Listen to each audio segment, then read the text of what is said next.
ಸಾಮಾನ್ಯವಾಗಿ ಚುನಾವಣೆ ಅಂತ ಅಂದಾಗ ಎದುರಾಳಿಗೆ ಅಥವಾ ಎದುರಾಳಿ ಪಕ್ಷದವರಿಗೆ ಕೌಂಟರ್ ಕೊಡೋದು, ಪ್ರಶ್ನೆಗಳನ್ನು ಹಾಕೋದು ಸಾಮಾನ್ಯ. ಆದರೆ ಮೈಸೂರಿನಲ್ಲಿ ಪ್ರತಾಪ್ ಸಿಂಹ ಅವರು ಇವತ್ತು ಸ್ವಪಕ್ಷೀಯರಿಗೆ ಟಾಂಗ್ ಕೊಡುವಂತಹ ಕೆಲಸವನ್ನ ಮಾಡಿದ್ದಾರೆ.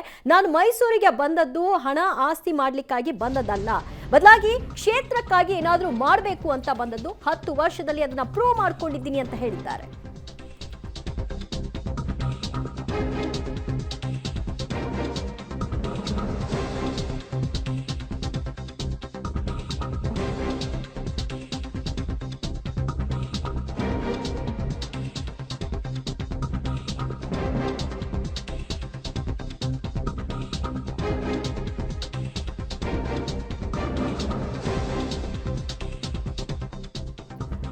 ಸ್ವಪಕ್ಷೀಯರಿಗೆ ಟಾಂಗ್ ಕೊಡುವ ಕೆಲಸವನ್ನ ಇವತ್ತು ಸಂಸದ ಪ್ರತಾಪ್ ಸಿಂಹ ಅವರು ಮಾಡಿದ್ದಾರೆ. ಸ್ವಪಕ್ಷೀಯರಿಗೆ ಮತ್ತೆ ಮತ್ತೆ ಚಾಟಿ ಬೀಸ್ತಾ ಇದ್ದಾರೆ. ಅವರ ಮಾತಿನ ಮೂಲಕವಾಗಿ ಪ್ರತಾಪ್ ಸಿಂಹ ಅವರು, ನಾನು ಮೈಸೂರಿಗೆ ಹಣ ಆಸ್ತಿ ಮಾಡ್ಲಿಕ್ಕೆ ಬರಲಿಲ್ಲ, ಸಾಮಾನ್ಯವಾಗಿ ನನ್ನನ್ನ ಜಗಳಗಂಟ ಅಂತ ಹೇಳ್ತಾರೆ, ಆದರೆ ಈ ಜಗಳಗಂಟನೇ ಚಾಮುಂಡಿಗೆ ಅವಮಾನ ಆದಂತಹ ಸಂದರ್ಭದಲ್ಲಿ ಹೋರಾಟವನ್ನ ಮಾಡಿದ್ದು.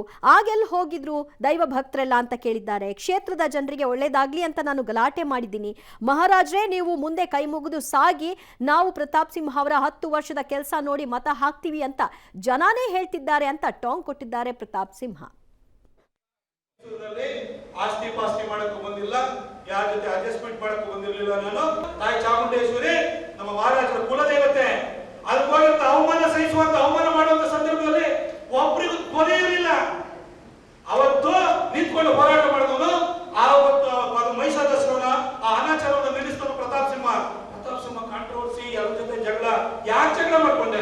ಯಾಕಂದ್ರೆ ನಮ್ಮ ಕ್ಷೇತ್ರದ ಜನ ಒಳ್ಳೆದಾಗಬೇಕು ಅಂತ ಹೋರಾಟ ಮಾಡಿದೆ. ಮಹಾರಾಜರಿಗೆ ಇಷ್ಟ ಹೇಳ್ತೀನಿ, ನೀವು ಕೈ ಮುಕ್ಕೊಂಡು ಹೋಗಿ ಸಾಕು.